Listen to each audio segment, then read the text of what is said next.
So welcome.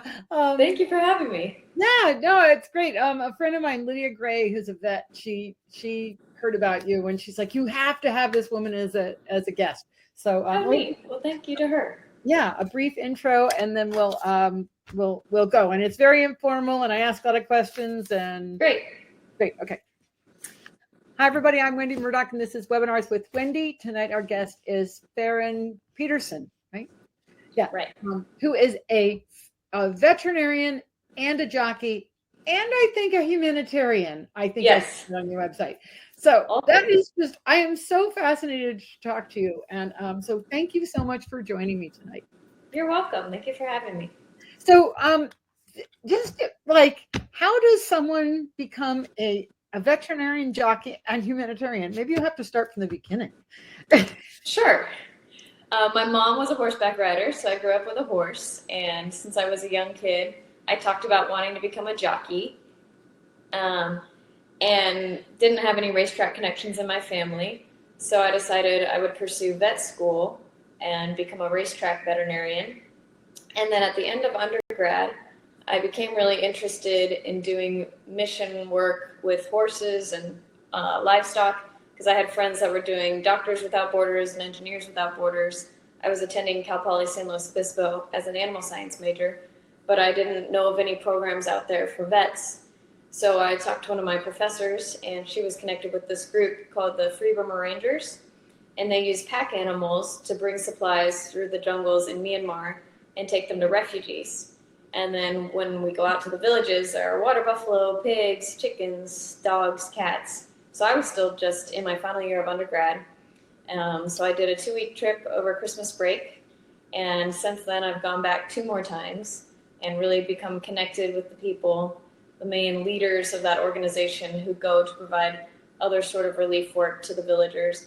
They've become like a second family, so every time I return, I'm the only vet who's ever been out there, which is fun because the first time I went, I was an animal science bachelor.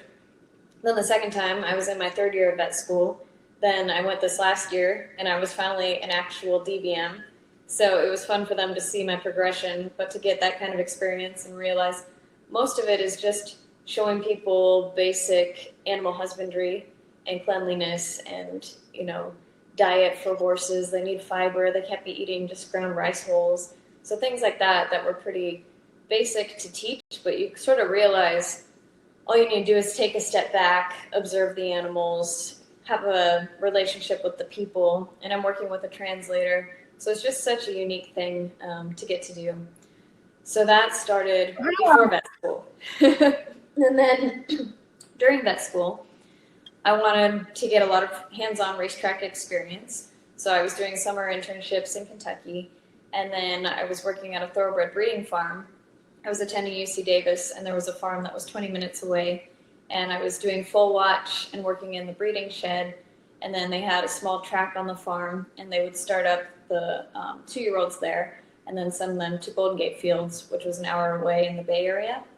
So I was already there on the farm doing the repro work, and I asked if I could learn how to break the babies because I'd never done that before.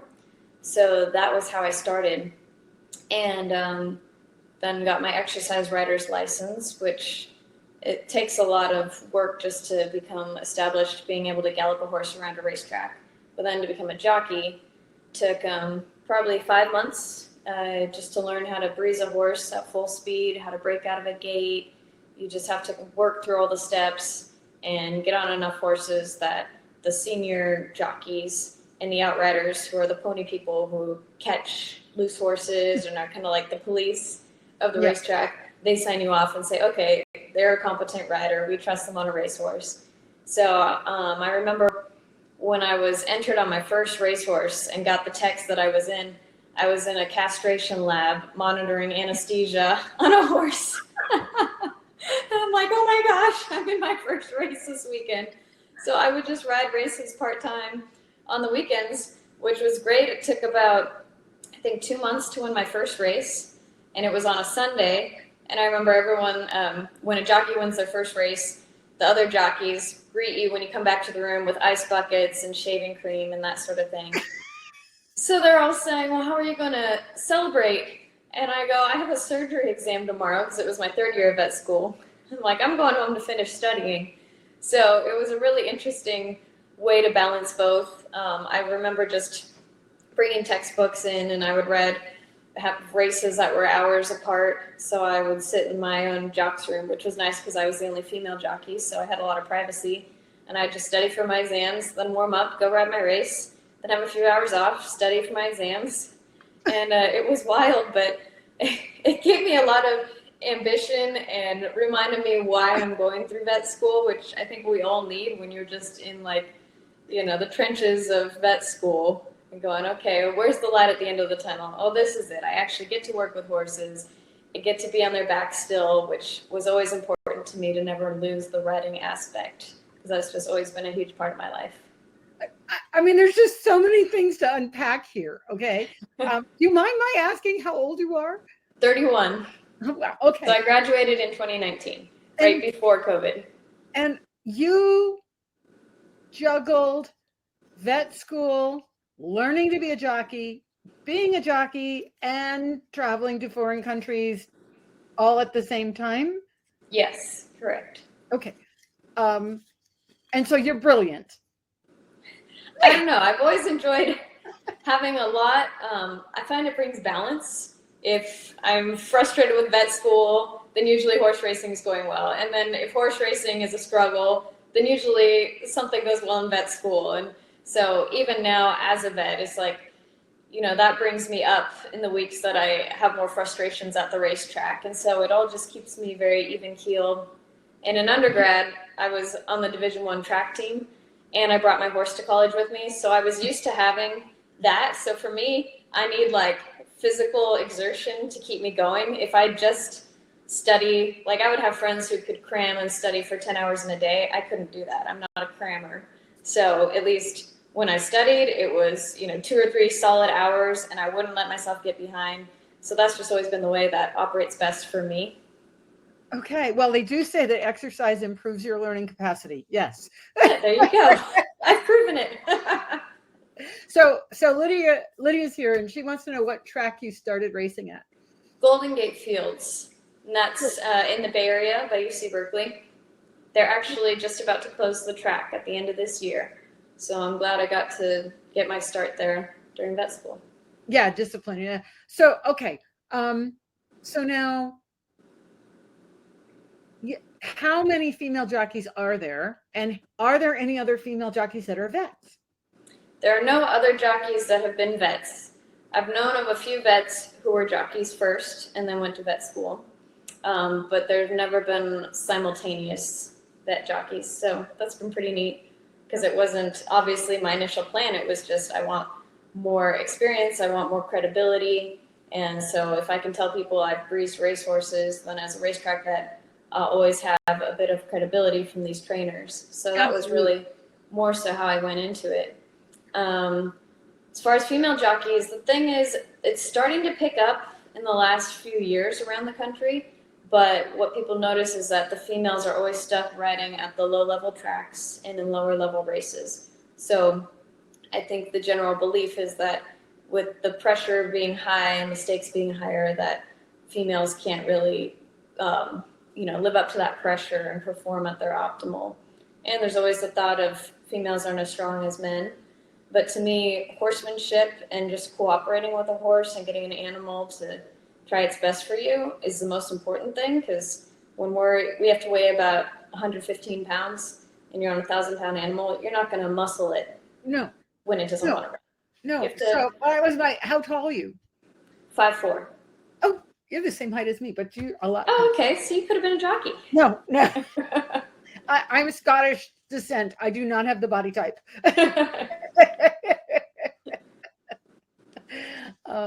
So, all right. So you grew up in California, and I think you said your parents rode. Yeah, my mom was a rider, just English and trails, but she taught me how to ride, and she still watches my races, and I feel like we connect a lot over the horses' personalities, because she'll get to remember the certain horses that I ride, which as a jockey, you're riding new horses all the time. I went on a horse this weekend, never been on it before the race, so that's pretty typical. But I think the benefit of being a vet is like in practice, we need to approach each animal as an individual instead of riding every horse the same. And so my mom and I talk about that a lot, and the horsemanship that goes into it, and how to get the most out of that individual horse, or what their running style is. Do they like to be on the lead? Do they like to close on horses? Do they not want to go through a tight hole? So, making the horse the most comfortable so that, again, they want to run for you. It must be nice to have your mom to kind of share that with. Yeah, it is special. Yeah. And that she can enjoy it too. Because at first, I know, obviously being a mother, she was a little bit worried about it. And sure. that we've been able to connect over it. All right. And so, so you were an animal science major when you started. Mm-hmm. And Myanmar is not the first country I think of going to as a humanitarian. Yeah. It's usually in the news for things that aren't good. Definitely in a lot of civil unrest. Yeah. So how do you navigate that kind of a thing? I mean, how do you navigate that? And this was because as I started looking on the internet for veterinary opportunities, I just couldn't find anything. And I reached out to a few organizations, but all of them required that you're a vet tech or in vet school.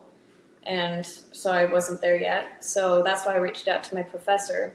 And she happened to be friends with the people who started this organization, the Free Burma Rangers. So it's already an established organization. And every time I've gone on trips, they'll have different volunteers. One of my favorites was an ophthalmologist, because I thought it's such a neat gift to give to village kids who have no idea that they've had a vision problem, and to give them glasses for the first time and think about how you can change their life. And then been with a lot of dentists, different MDs, and so they'll just bring in people to have their own unique gifts. Plenty of teachers to work with the students. So it's not a veterinary organization, it's a humanitarian organization, and you were the vet that came along. Okay, I got it. So I'm the only vet. They used to have a vet who had passed away from cancer a couple years before I came, which is actually pretty neat because I had his old notes, and he never knew that I existed. And so to be able to carry on his legacy and what he started there has been really special. But no other vets have come since I started going, which my first trip I think was 2014. And you've been there, what did you say, 3 times? 3 times. Yeah. So what was the most interesting or rewarding thing that you experienced over there? I'd say the second time I went, I knew the different animals that I was going to see. So I talked to one of my professors in vet school who was a cattle vet, and he was from Zimbabwe. I said, what's something that I could teach these villagers that would be practical and useful and they could do? He said, well, you could teach them how to tube a buffalo, and then they can give colostrum to a calf or give fluids to a cow. So I said, okay. Well, I've tubed a lot of horses, but obviously that's through the nose, and for cattle, it's through the mouth. And so I asked my dad to make a speculum for me out of PVC pipe, and I bought a nasogastric tube, and I YouTubed it. And I thought, I hope this is easy, because I have to teach a whole village. And when the village got the news that a vet was in town and going to teach this, everyone showed up. So I'm having to teach something that I've never done before, and I'm just thinking, oh my gosh, I hope this tube makes it to the stomach, and or it's rumen. And it did, and so, of course, when I'm teaching, it only is going to last if it's something that they can do. Right. So then I needed to teach the other villagers, and I got 4 of them to pass a tube, and luckily she was a very docile buffalo, because some of them can be aggressive. So I was thinking too, I know cattle in general are so strong with their heads, like, are they just gonna push us right over as we try to do this? And but the villagers actually have good animal handling skills. And so this culture in general, I notice, seems to care about their animals, and the things that I teach them, they want to learn. And so I've done a summer project in Ethiopia, and I found the level of care and concern for animals was less there. So I think I'm actually fortunate to work in Myanmar, because those people just seem to have a different level of respect. And so it's a little bit easier to work with a group where you realize they really want to learn this, and they really want to have better health for their animals. And when you say buffalo, you're talking water buffalo, right? Water buffalo. And they use them mostly to harvest the rice fields. And they have cattle for meat, but mostly the buffalo are for labor. Okay. Yeah. because I take people on horseback safari to Kenya, and there are. Oh, you do? Yeah. In fact, we're going in September. I've got another group going. So we go to the Masai Mara, and those are Cape buffalo, and they are very, very different than water buffalo. Oh, I bet. Yeah, I have heard some of these water buffalo have gored the ponies before, because they're these little Mongolian ponies that we use for packing. Oh, and mules. I don't think they would mess with a mule because they're a little tougher, but yeah, every so often there's something like that happens. Yeah. So you have Mongolian ponies in Myanmar? Yeah. So that's initially why I went on this trip. So the first time when my professor, Dr. Nolan, told me about it, she said, yeah, they've been having problems. They've been reaching out to her because their ponies have been dying. And then the mules were dying and they're hardier, so they were surprised. So they were trying to figure out what the illness was.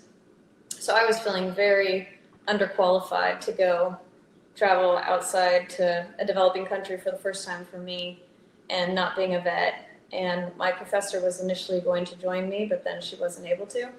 And so I just thought, what am I doing? And fortunately, right before I left, I had my vet school interview for UC Davis and got in contact with this professor, Dr. Eric Davis. And he does a lot of humanitarian work in South and Central America. So I was emailing him back and forth, and he was actually very positive about what I was going to do. And he goes, he said, yeah, I actually work at UC Davis. I said, oh, I'm going to be up there for an interview the day before I fly out to Myanmar. So he met up with me and gave me samples, and so I brought back nasal swabs and blood work on filter paper, and they were able to do PCR on it and run it in the lab. So he really made my trip worthwhile. And he even told me the first time you go and do something like this, he said the most important thing is observation, not going in thinking that you're going to change things and fix problems and, you know, put your ideas on others, but just like observe, figure out kind of what's going on, what the problems might be. So that was an important lesson to learn. Yeah, it's really true, because, you know, it's having been to Kenya so many times, you know, people are like, well, why don't they? It's like, no, you don't get it. They're out in the middle of nowhere. There's, you know, like I brought them tubes and different things because they just can't get stuff. Right. And so, you know, their ability to care for animals, they have to do so much more themselves and hope that they don't have a major problem, because it's not like you can just call up somebody and have them show up. And so I think you're really right that listening to what they're already doing to figure out how you can just help what they're doing, as opposed to bringing in something that they absolutely, you know, don't. Yeah. Right? If it's not going to be sustainable and just a one-time fix, then that doesn't really benefit them. Right. And figuring out how it fits. So, all right. So you went to Myanmar, you came back, you started vet school, and then you started to be training for a jockey. Have I got that order right? Yes. So okay. Second year of vet school was when I started working at the farm and learning to break babies. And then third year was when I actually took out my jockey license. And did your other vet, you know, the ones in your class, think you were crazy? Yeah. They did. Yeah, I can imagine, because they're like, why are you doing this? You know, you're going to be a vet. And then they definitely thought I would stop during clinics, which I thought I would too. And so by the time I got my jockey license, it was February and clinics were starting in, I think, April. So I thought, okay, I only have a few months to win a race, and then I'm just going to check it off my bucket list and start clinics and hunker down. And then towards the end of that time, there was this filly. Her name was Dee's Two Thumbs Up, and the owner had named her after his daughter because her nickname was Dee, and she always posed with two thumbs up as a child. So he sent me all her pictures. So I would breeze her in the morning, and breezing is the speed work that we do once a week for a racehorse, and that official time goes on the racing form. So I was breezing her just to get experience, to get my jockey license. And every time I breeze her, they would say, wow, her times for you are faster than when she runs her races. And they said, we've tried every jockey on her, and we just can't get her to win. And so we want to see, you know, maybe she likes you. So this was just like a week before clinics were starting, and I'm thinking I'm about done with being a jockey. So I rode her, and she won. So they entered her right back a week later, which usually a racehorse will get a couple weeks off. But they said, well, we know your schedule is really tricky, so we're going to run her right back because you're available. And she won again. And everyone knew that she was a filly who hadn't been winning. And he said she was actually for sale, and he'd forgotten that he'd put her up for sale on the internet. And he said then people started reaching out and saying they wanted to buy her. And he's like, wait, no, now we want to keep her. So she actually, I always say, kind of really kept my jockey career alive. Because after that, other trainers started seeing, that maybe I had a connection with horses, and they started using me. So even though I would be gone on externships for a month and come back, which jockeys are always full-time, and it's expected that you're there 7 days a week. So I definitely didn't think being part-time would ever work or be accepted. But because of her, I was able to keep riding, and it was pretty crazy to go and win a race on a weekend and come back to clinics. And Yeah. sometimes I remember having to, we do a lot of weekend duties, of course, so having to take care of my patients in the morning and then drive and go ride a race and then come back and do a night shift and do a colic surgery or something and sleep in my car and then drive back to Golden Gate Fields. It was totally insane, but it just, again, brought me so much joy. And I thought, okay, it's just sort of testing how much we can do when we follow our passion. And sometimes it's neat to see how far you can go. Absolutely. Absolutely. I think it's amazing. And so did you ever, when you started to be a jockey, what is that experience like? Here's what I'm trying to get at. Most people think of a jockey as this mystery person that's right, this little tiny person that sits on a horse and it wins. But we really don't understand what a jockey's life is really like, or what it's like on the track. And there's, we only get the sound bites from the press when there's a problem. Mm-hmm. So can you just describe what it's like as what is a jockey's life? What it feels like. So my favorite part is sitting in the starting gate, and you can feel the horse's heartbeat under your boot, and you know that they're excited. And it's like a roller coaster because you just go from a standstill to full speed. And one of my favorite things is horses, how they use their body language with us is their ears, and that's something that we can see on them. And so sometimes when they're coming out of the gate, if it's a really competitive filly, often they'll be pinning their ears at horses next to them and wanting to pull ahead. And then down the stretch, one of the best feelings is when you realize the racehorse has figured out what the end goal is, why they're going in this circle to the left, and when they're stretching out their head for the wire, and when they're pinning their ears against their competitor trying to pass them. And some of them just never get competitive, and then they go on and become dressage horses or jumpers. And not every herd animal wants to be the leader in the herd or, wants to be in tight quarters with another horse. And so kind of sifting through that in the mornings as you're developing a racehorse and then riding them in their first few races. But really my favorite is to start a horse in its first race and have developed and done some of the morning prep and broke it out of the gate a few times.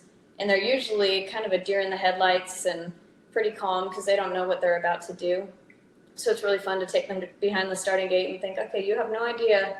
Your world is about to change. But I get to be part of that experience and guide you through it and give you that confidence and, help you go through a hole or up the rail, things like that. And again, to figure out the horse from every race and realize, okay, that horse did not like being on the rail. Often I find the larger horses with big strides, they don't want to be really in a tight spot, which makes sense. And so to be able to navigate a race and get them to the outside, which isn't always possible because you might have 12 horses in your race. But I think all of that is what I love about being a jockey, and just that you really are connecting with that animal and teaching them what it's about. And so, this is fascinating, right? Because what you're describing is education. You're actually teaching this horse what it is to be a racehorse. Mm-hmm. And they really do. They learn, the top racehorses, the competitive ones, they realize when they've won and when they've been beat. So I was close to this lady who worked in a major racing stable, and she would feed every horse a carrot every morning and just kind of, be her way of checking in with the horses. And she said, especially the fillies, The top ones, if they lost a race, they wouldn't accept a treat from her for a few days. They would sulk about it. And I thought that's so fascinating. Wow. So, because there's people think, well, they're running because they're scared, but what you're saying is they're running because they've learned what the game is. Mm-hmm. It's kind of like watching an agility dog work, where they're excited and they're just waiting like for the owner to give them the cue to go and go through their course. And so again, the horses that aren't into it, they don't make it very far anyways, and they get retired because it's expensive to keep a racehorse in training. And the ones that love it and are excited, and it's like, I've never done like cutting horses or anything, but I've heard the same thing where a good cutting horse, they're following the cow themselves and you're just kind of staying with them, being in their motion. So for me, I'm teaching a horse up to a point, and then hopefully they get to the point where now they're just kind of waiting for me. And sometimes I'll see a horse flick its ear back and listen for me, like, okay, do I get to go now? Or are we waiting? Because you have to make a horse pace itself and not go too fast the early part. And so the good horses, I find, they start to listen to me, and it's really just a neat thing again that, okay, they're in tune with the rider. That's really cool. So what does that feel like to be riding a horse at that kind of speed in a crowd, in front of a crowd? I'd say the more you do it, time slows down.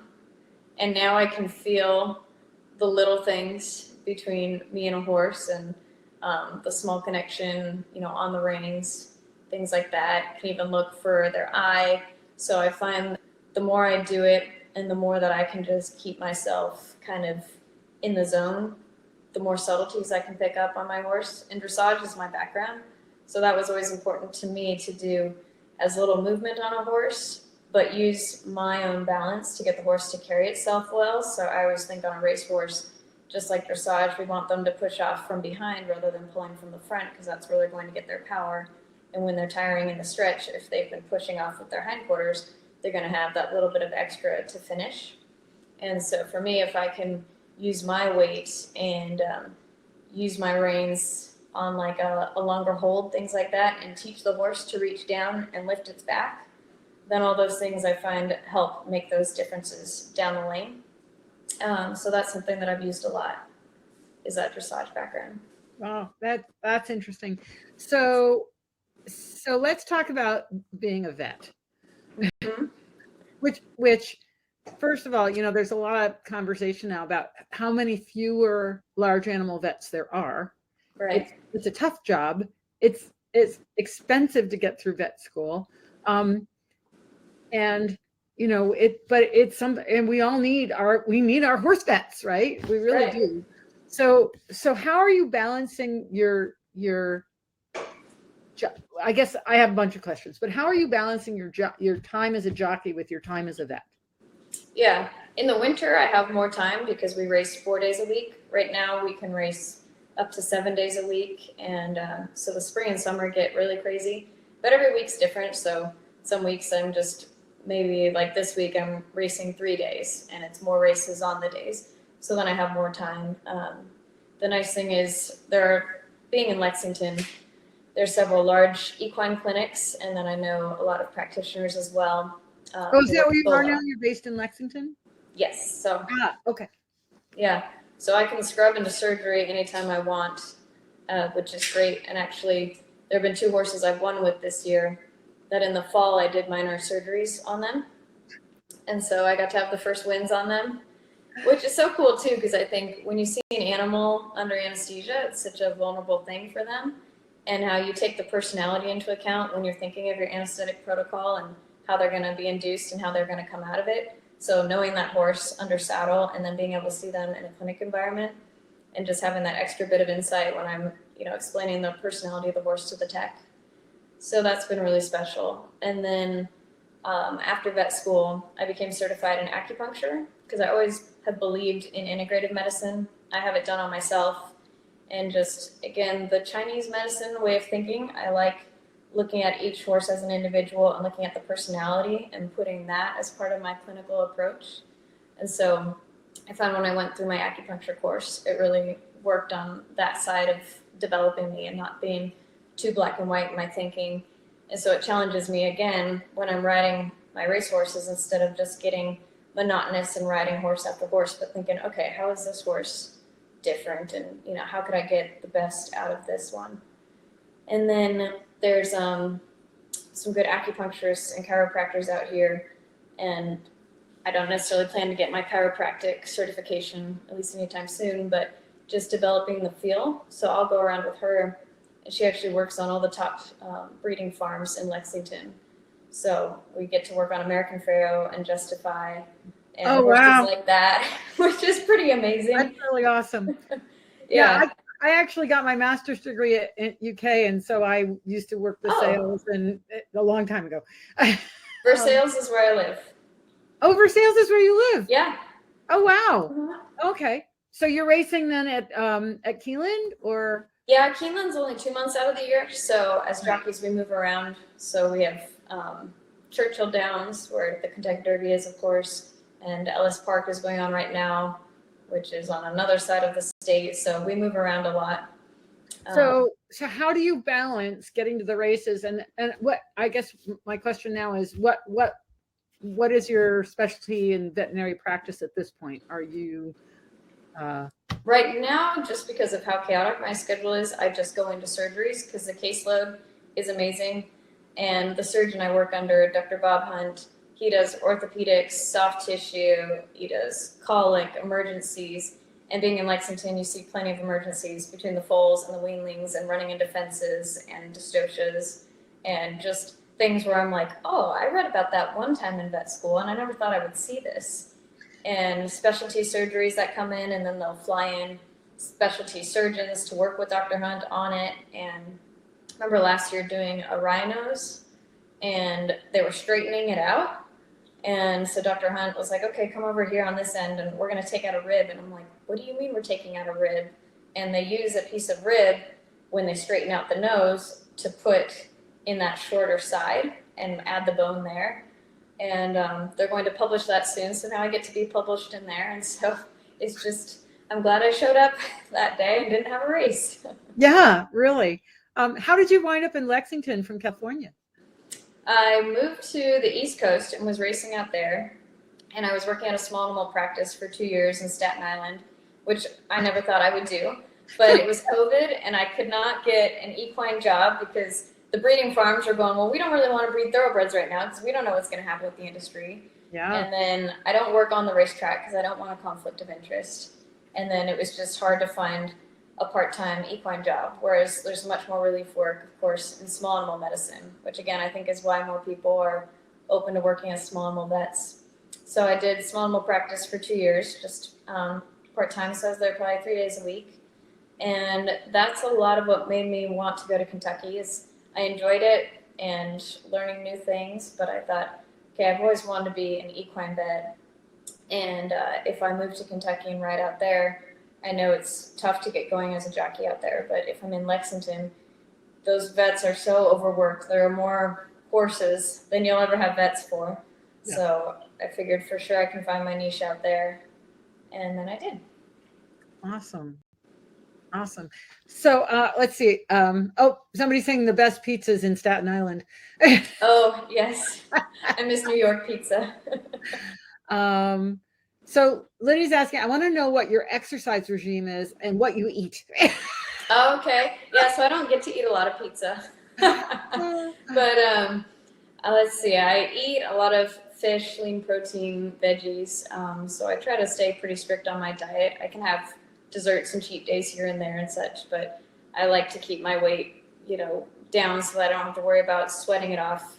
What they do for jockeys is we have saunas in every jockey's room so that you can sit in it and just sweat. So that's kind of a common practice. But for me, I don't want to be dehydrated when I'm having to make split-second decisions. Yeah. I do a lot of bike riding, and I find that's really helpful for my quads and upper legs, because when you think about what a jockey's doing is they're holding a squat and staying static while a racehorse is moving underneath them. So the more that my upper body or upper legs can be engaged and minimize my movement, the easier that the racehorse can stabilize and have their center of gravity.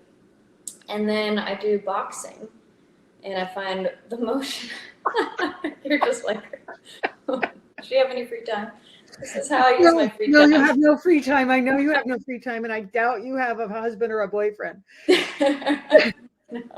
But I find with boxing, it's the same motion. So if you ever watch the way a jockey rides a racehorse down the stretch, is we're pushing with the neck and trying to stay in motion with them. And it's the same where you extend and then pop the shoulder at the end. And so it's the same motion as a punch. And then being able to, use your core and where your power's coming from.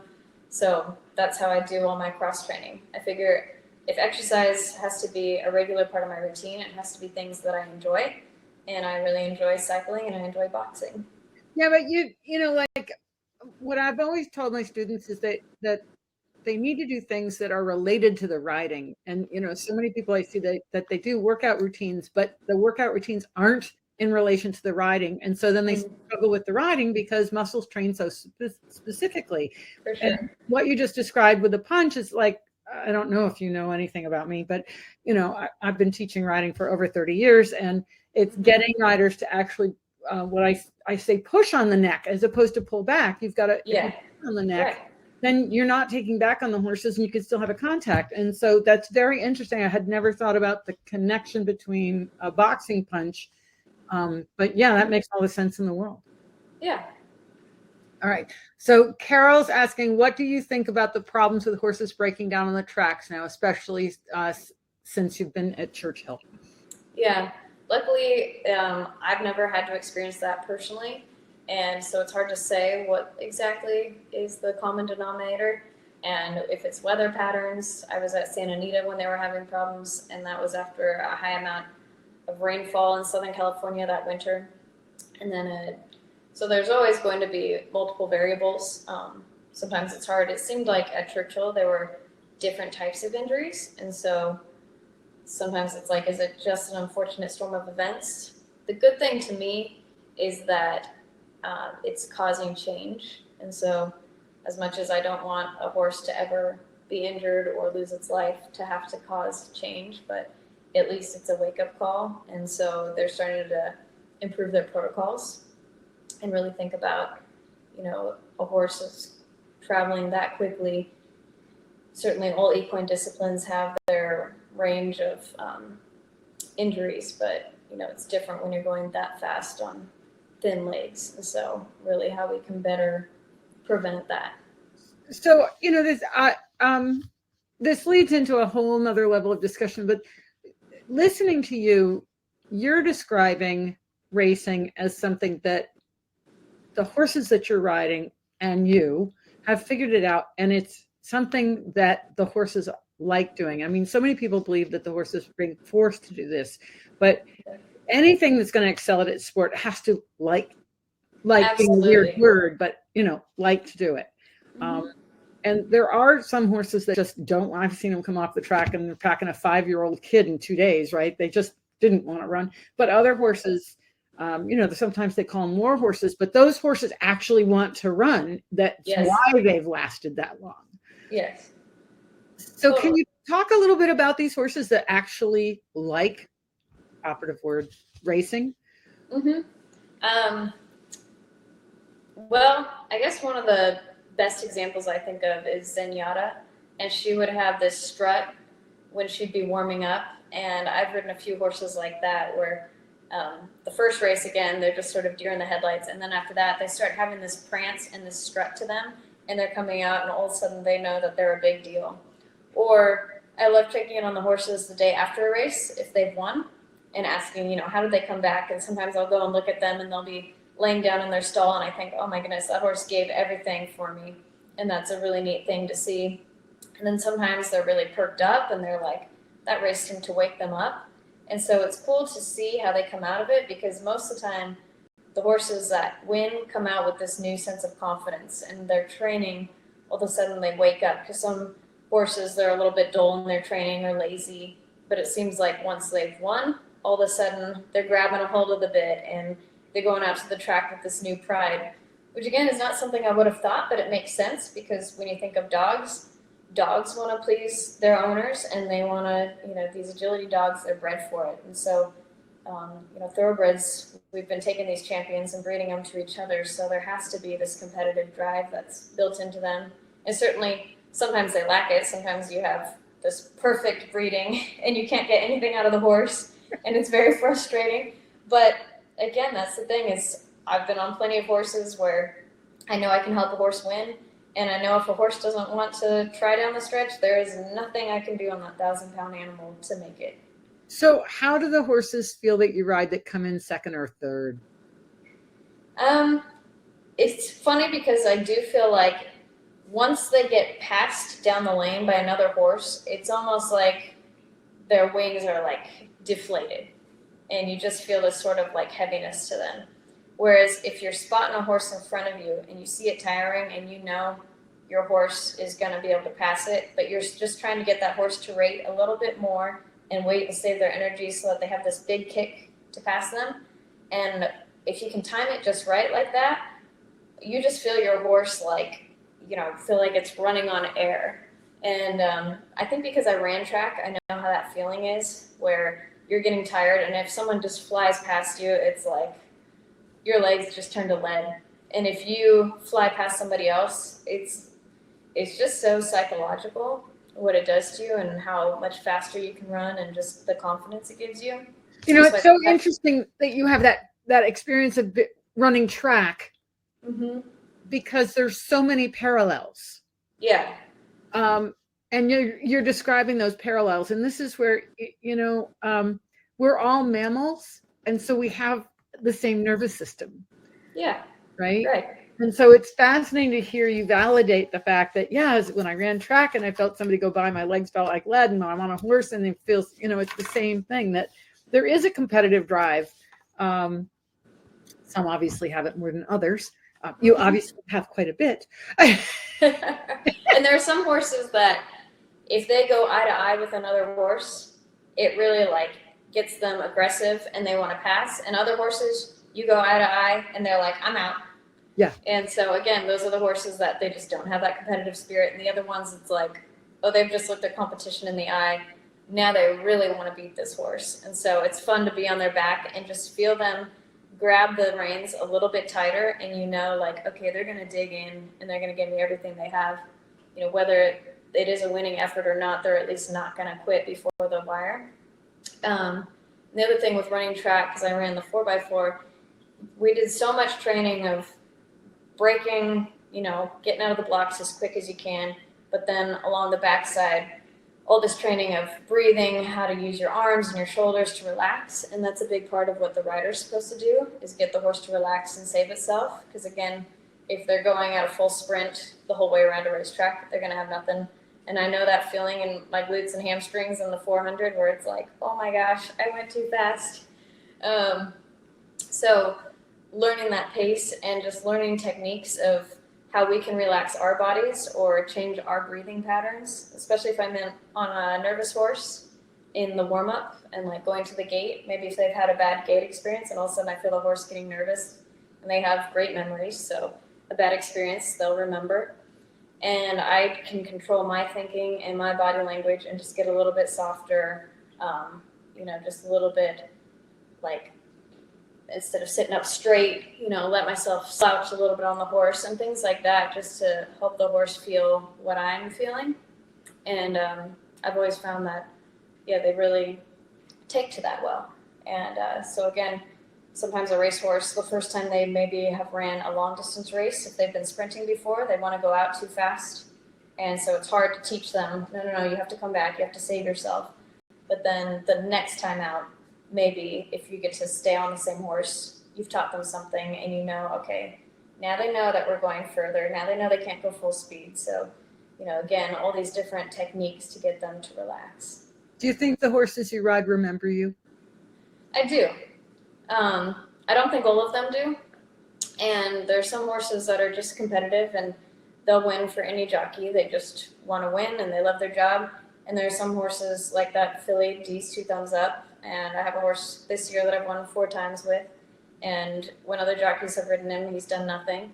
And then every time I ride him, He's gotten 4 wins and a good second. And so I can just tell that he actually gives me everything.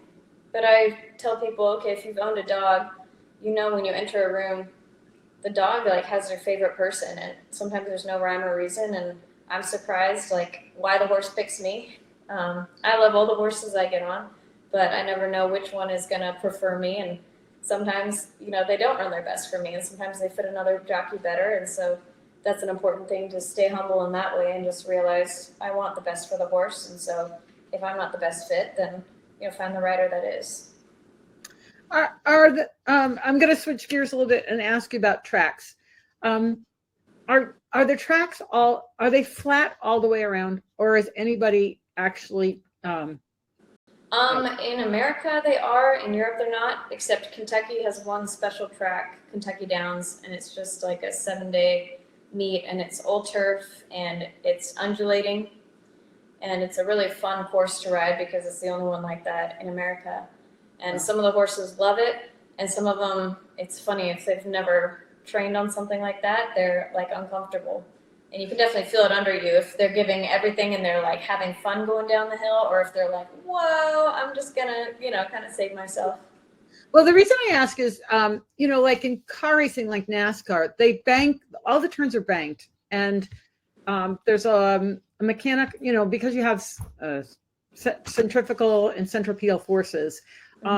So what I'm wondering is, with some of the things that are going on in the tracks, is it a possibility, and maybe you haven't talked about that an angled track, especially through the turns, would actually ease the strain on the horses? Because we know with cars that works out, right? That's true. I never even thought about that. There are a few tracks that have that, but more so it's the smaller tracks. If they're less than a mile, then often those are banked. Right. So I've ridden on very few. That's more I think there's only a couple in the country. Because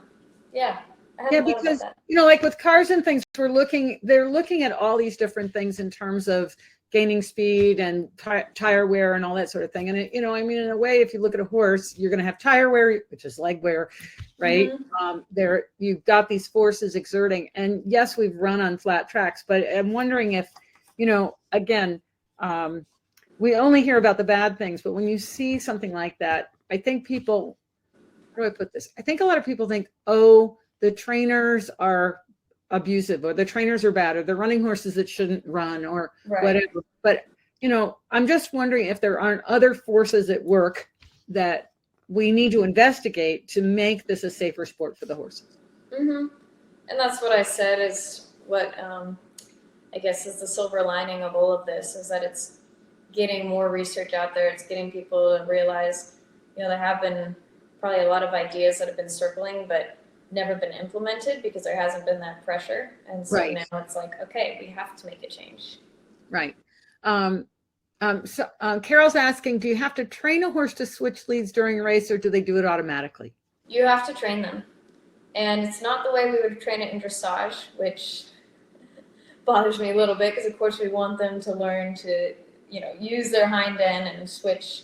And so just in their training in the mornings as a younger racehorse, that's something you teach them. So on the straightaways, they are always in the right lead, and then on the turns they're in the left, because we're always turning left, and we just want them to only have to be in one lead for the turn and the stretch. So that's why they go to the right lead, just so that when they switch leads, they have this fresh gear instead of being in the same lead the whole way. So we just train them by really more so shifting our weight in the morning, and so when we're approaching a turn, then you shift and then they go left. But for me, especially in my races, I try to think of half halting, because again, my dressage background, and so I try to keep my right rein long and further back and just sort of lift the horse, and so that it's not this heavy energy expenditure lead change, but to think of how they can float to the next lead. So it's hard to implement something in the moment that they haven't been trained to do necessarily, but when they are moving at fast speeds, sometimes I find those subtle cues they really respond to. That's so interesting.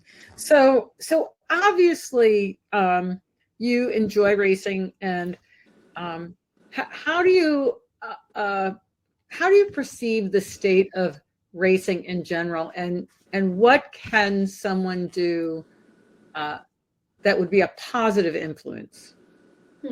I think just getting more good horsemen involved in racing. I think the more that we have new people in the sport, young people coming into it, and people with fresh ideas and always being horse first, I think that's the most important thing, is that the majority of the people in it are, educated about horses in some way, whether it's, the way they grew up, or, it doesn't have to be through school, but just, I think the most time that people can spend around horses, that's how we learn to work with horses, and being on the ground with them and being on their back. And definitely as we continue with research, but I guess as an individual, I think being able to spread the word, those who are in it, because like you said, we see what the media says, and I don't expect everyone to go out of their way to research and to find out, well, what's really going on, how are these horses cared for? But when we're back there in the barns, we see they have chiropractors and saltwater spas, and their grooms are wrapping their legs in poultices to bring out inflammation after training every day. And so they do a lot of work and treat them like professional athletes.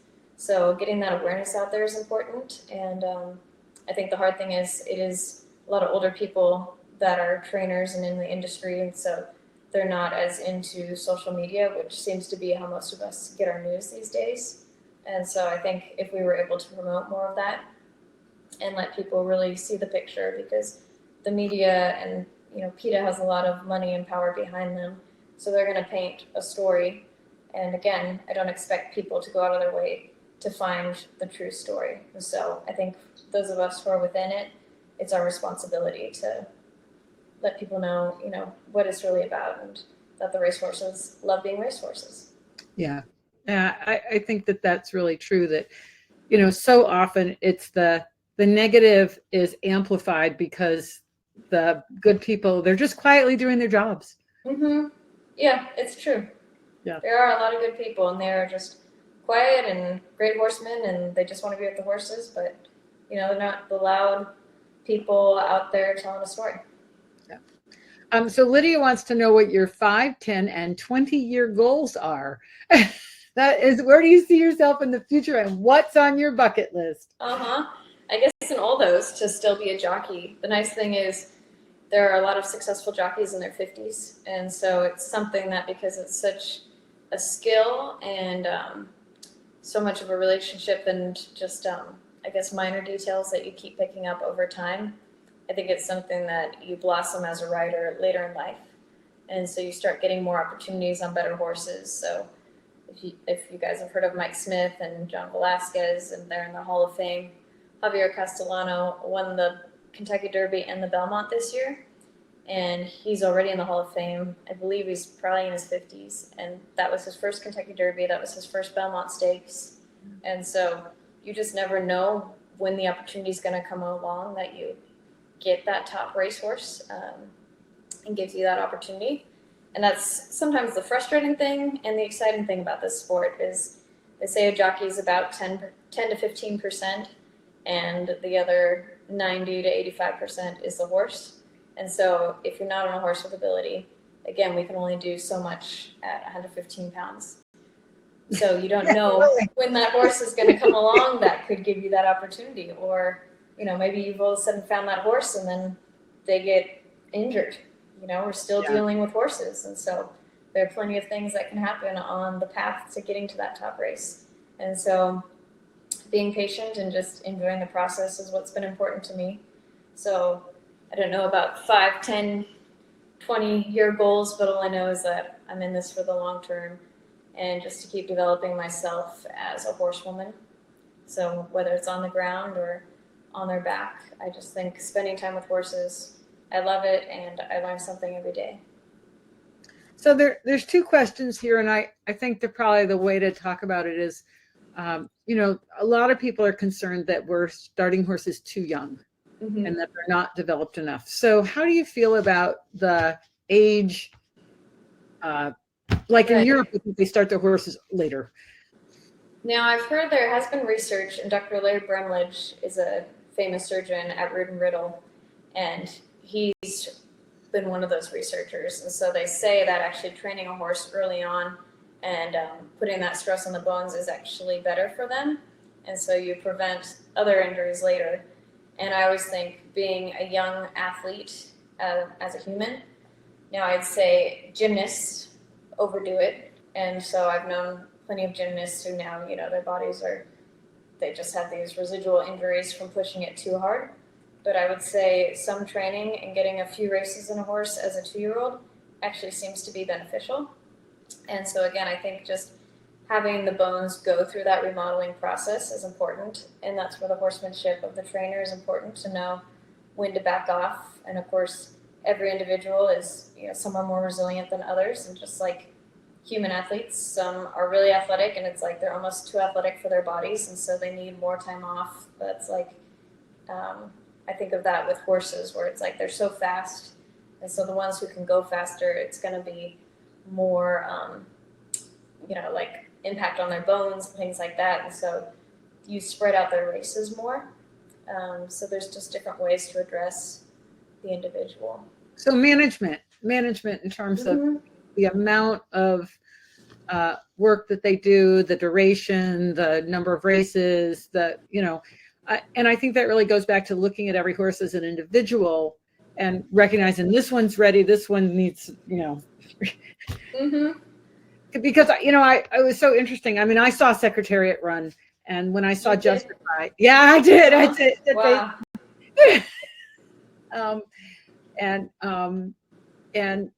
When I looked at Justify, I was like, that horse looks just like his development, his maturity, his body mass reminded me so much of Secretariat, especially the basic.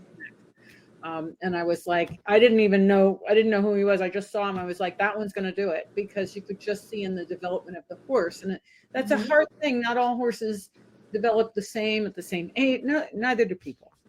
Right. And like they had Flightline last year, who was, like comparable, everyone said, to a Secretariat type, but he didn't run in the Triple Crown races because he wasn't able to really race as a 3-year-old. I don't know if he had a few races sporadically, but you definitely have to get through your prep races to earn the points to get to the Triple Crown. Yeah. And but then, he had an amazing career after. So some horses peak in their 6-year-old years, and there's still horses winning Grade 1 stakes, which is the highest level, at 9 and 10. There have been a few this year, and so it's just neat to see those old classy horses, like you said, the Iron Horse, the War Horse. Yeah. What's the highest level stakes you've won? Just a stake. So I've won, I think, 7 stakes races. So I've never won a graded stake. Okay. Somebody needs to hire you. Yes, exactly. So do you plan on going back to Myanmar? Yes, I'll probably go every couple of years. I just think it's an important way to give back. Again, that community has become like a family to me, and those horses have become really special to me. And the horses and mules all have names, which is great to hear the villagers say, oh, this one's orange and that one's chocolate. And I'm like, okay, it's so sweet. And again, just the fact that they name their horses gives you a sense of how much they love and care about their animals. And to be able to keep building on what I started. I'm sorry. So we're over the hour, but I have one last question for you that was posted early on, but I saved it for the end. Okay. So are you planning on doing the Mongolian Derby? No, because the Mongolian Derby is in the summer, and that's like the peak of thoroughbred racing. I do follow it on Instagram, though, and just see a lot of videos of people getting bucked off their wild Mongolian ponies. Well, I don't know if you followed it, not this year, but the year before. Callie King. She is a good friend of mine, actually, and we've worked together a lot. And she, and she came in. I think she came in third, but she let her horse was a little worried about the flags at the end. She made a little mistake on her navigating. Yeah, flags and horses. But she didn't want, she didn't like rush him through and make him do it. She, but she smiled the whole time. Every picture of her. Wow. So, okay, good for her. Yeah, so if you ever plan on doing the Mongolian Derby, let me know. I'll hook you up with Callie, and she can tell you what to look out for. What to expect. I probably don't want to know too much. It sounds brutal, but I think it would be amazing. Yeah, I can see you doing it. I'll keep it in mind. Okay. Well, thank you so much for joining me tonight. I know we had a little rough start getting going, but Oh, this you're has been welcome. fascinating. I just want to commend you on your, just all of your endeavors and what you're doing. And I think it's just really, really fabulous that you're an advocate for the horse in all things. Thank you. Well, it was great getting to know you as well. And thank you for reaching out. Yeah. All right. So take care, everybody. And we have another webinar, I think, with Dr. Gelman on Friday. We're going to talk about ECVM, a little more about equine complex vertebral malformation. And Ferrin, best of luck, and maybe I'll run into you in Lexington one of these days. I hope so. Let me know if you come. All right. Take care. Bye. Bye.